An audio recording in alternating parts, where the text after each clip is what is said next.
Hello guys and welcome to another tutorial. So, ang tutorial natin ngayon is paano natin i-convert MS Word ang PDF kagaya ng file na to. Kasi kung naka-MS Word tayo, pwede natin ma-edit kasi pag PDF na ayaw nang ma-edit hindi mo na ma-erase.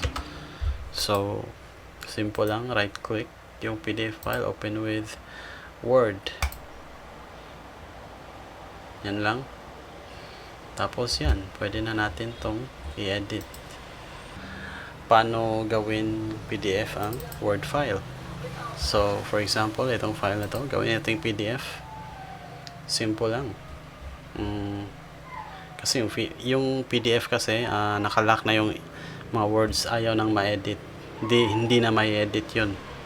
So, mostly yun yung kadalasang files na downloadable lalo na pag mga reviewers. So kung gusto natin gumawa ng sarili nating PDF file is galing yan sa Microsoft Word. Tapos click file, save as, then save natin dito sa same na location.